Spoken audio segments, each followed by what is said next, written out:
কেন্দ্ৰীয় চৰকাৰে যি আঁচনিভুক্ত কৰ্মচাৰীসকলৰ দৰমহা বৃদ্ধি কৰাৰ কথা আছিল, এনেকি অমিত শ্বাহ ডাঙৰীয়াই কৈছিল যে অংগনবাড়ী কৰ্মীসকলক, আশা কৰ্মী, ৰন্ধন কৰ্মী এইসকলক 15,000কৈ টকা আমাক মাননি বৃদ্ধি কৰিব। কিন্তু এই বাজেটত যি বাজেট কৰ্পৰেটৰ বাজেট, এই কেন্দ্ৰীয় চৰকাৰে কৰ্পৰেটৰ বাজেটত এই শ্ৰমিকৰ কাৰণে যি আঁচনিভুক্ত কৰ্মচাৰীসকলৰ কাৰণে 1 টকাও মাননি বৃদ্ধি কৰা নাই। তাৰে পৰিপ্ৰেক্ষিতত আমি আজি অসম ৰাজ্যিক অংগনবাড়ী কৰ্মী সহায়িকা সন্থাৰ ফালৰ পৰা বাজেট দাহ কৰি প্ৰতিবাদ সাব্যস্ত কৰিছোঁ।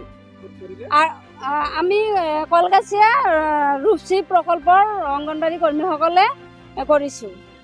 কেন্দ্ৰীয় বিত্তমন্ত্ৰী সীতাৰমণে 1 ফেব্ৰুৱাৰীত যি বাজেট উত্থাপন কৰিছে, এই বাজেটত আমি দেখা পাইছোঁ টকাৰ পৰিমাণ বাঢ়িছে। 2,70,00,000 কৰ্মচাৰী আছে আঁচনিভুক্ত, তেওঁলোকে চৰকাৰী কৰ্মচাৰী হিচাপে মৰ্যাদা পোৱা নাই।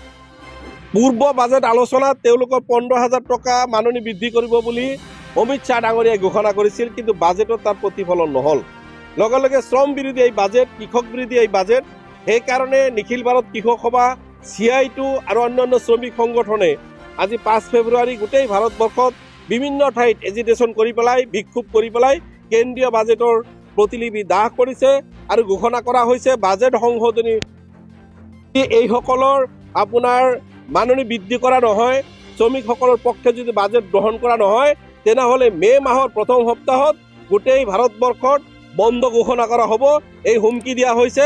আৰু বাজেট সংশোধনী কৰি সকলো শ্ৰমিক সংগঠনৰ বা শ্ৰমিকসকলৰ যাতে আপোনাৰ মাননি বৃদ্ধি কৰা হয়, তাৰ দাবী উত্থাপন কৰা হৈছে।